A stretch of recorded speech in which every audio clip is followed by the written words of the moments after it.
आपको क्या समझ आई है सर, अभी तक जो रिपोर्ट हुआ ये फैसला, जेल ट्रायल तो कलअदम करार है, तो क्या दोबारा से ट्रायल शुरू होगा इसका? देखिए, जो हमारी फिका है, फिका विक्टोरिया कहेंगे इसको। जी। अब उसमें भी बनती तो यही है। टेक्निकलिटीज पे सारे मामलात चलते हैं, क्योंकि ये जो जेल ट्रायल शुरू हुआ उस वक्त तक वफाकी काबीना ने इसकी मंजूरी नहीं दी थी। बिल्कुल ठीक कह रहे हैं। ट्रायल पहले शुरू हो गया, मंजूरी बाद में दी गई। तो जहां तक मैं समझा हूं, अदालत ने जो कार्रवाई है ट्रायल की उसको तो कलअदम करार दे दिया। ठीक। लेकिन यानी अब असर नौ इसको शुरू करना पड़ेगा। लेकिन असूली तौर पर यह बात मान ली गई कि जेल ट्रायल हो सकता है, लेकिन उसके लिए काबीना की मंजूरी जरूरी है। तो अब मंजूरी क्योंकि बाद में आई थी, ट्रायल पहले शुरू हो गया, गोया घोड़े के आगे गाड़ी बांध दी गई। नहीं तो शामी साहब, अगर इस मौके पर अगर काबीना इसकी असर नौ मंजूरी दे देती है और वो तमाम कानूनी तरीक़ाकार जो अदालत इसकी जानिब निशानदेही की है उसे पूरा कर देती है, तो फिर तो ये जो लकुना है ये खत्म हो जाएगा, जवाब मिल जाएगा। असर नौ मंजूरी की भी जरूरत नहीं है, फिर मंजूरी दी जा चुकी है। अच्छा, वो लेकिन उससे पहले जो ट्रायल शुरू हुआ था वो कलअदम समझा जाएगा। ठीक।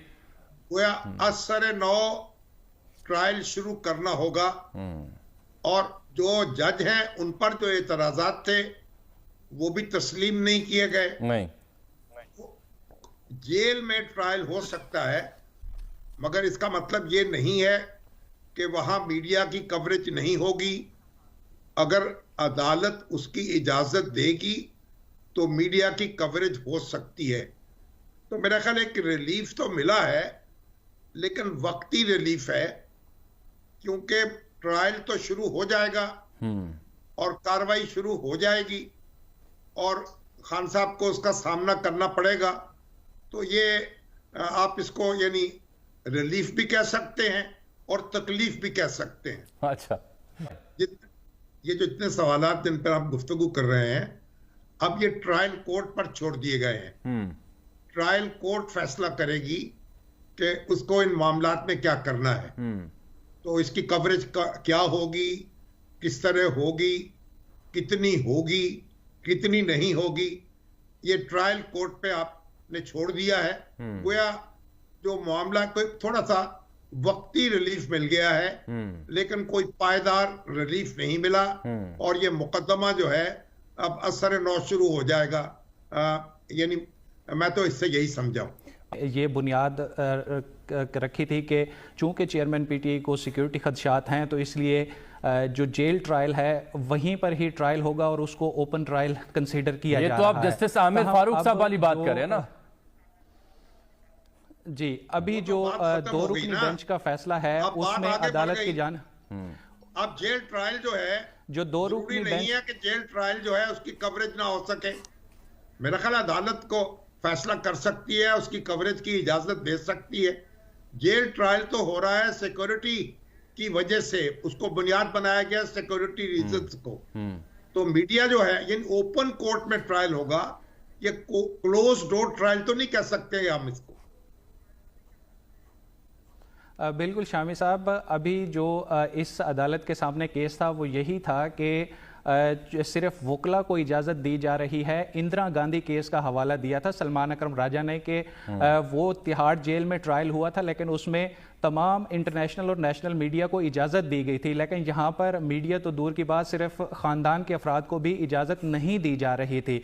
और जितने नोटिफिकेशंस थे वजारत कानून से के 29 अगस्त से लेके 8 नवंबर तक, वो तमाम उनकी कोई कानूनी हैसियत नहीं है, ऐसा अदालत ने अपने फैसले में लिखा है। और जो इवन के काबीना की मंजूरी के बाद भी नोटिफिकेशन जारी किए गए हैं, उसके बारे में अदालत ने अपने फैसले में लिखा है कि ये किसी जुडिशल ऑर्डर के तनाजुर में जारी किया गया नोटिफिकेशन नहीं है, इसलिए इसकी भी कोई कानूनी हैसियत भी नहीं है और इसका इतलाक माजी की कार्रवाई पर नहीं होता। यहाँ पर आपको एक पॉइंट मैं बताना चाहूँगा कि सलमान अकरम राजा ने कहा था कि जितने खतूत ट्रायल कोर्ट के जज की जानिब से लिखे गए थे वजारत कानून को या कमिश्नर को, वो सिर्फ खतूत थे, वो किसी अदालती कार्रवाई के बाद होने वाला फैसला नहीं थे, इसलिए हम उसको जुडिशल ऑर्डर नहीं कह सकते।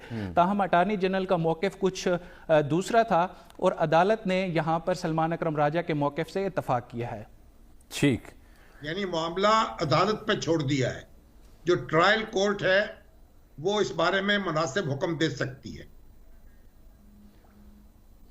बिल्कुल शामी साहब, इसमें ट्रायल कोर्ट ने बाकायदा पहले इस चीज़ पे कार्रवाई करनी होती है, पूरी समाअत करनी होती है और अदालत ने यह भी कहा है कि ज़्यादातर ट्रायल्स में इस तरह की दरख्वास्त प्रोसिक्यूशन की तरफ से आती है कि इस पोर्शन को या इस समाअत को इन कैमरा होना चाहिए, फिर उस पर बाकायदा समाअत होती है, दोनों तरफ से आर्गूमेंट्स किए जाते हैं, फिर एक जुडिशल ऑर्डर आता है। लेकिन इस सारे अमल में जितना भी चेयरमैन पीटीआई के खिलाफ ये साइफर ट्रायल हुआ है, इसमें प्रोसीजरल काफ़ी सारी मिस्टेक्स थी जिसको लीगल कवर देने की कोशिश की गई इस कैबिनेट अप्रूवल के बाद जो नोटिफिकेशन जारी किया गया था, लेकिन अदालत ने इस सारे अमल को अब कलअदम करार दिया है। बहुत शुक्रिया इमरान आपका। साहब ने आज तफसीलन अपना नुक्ता नज़र दिया। इन्होंने बताया कि इमरान खान को फ़ायदा होगा थोड़ा सा, लेकिन वक्ती होगा। सिर्फ कानूनी इदारों को ये मुश्किल होगी कि केस का शुरू से ट्रायल होगा। आज के फैसले से इतना फ़ायदा इमरान खान को नहीं होगा जितना तहरीक इंसाफ वालों ने रोला डाला हुआ है।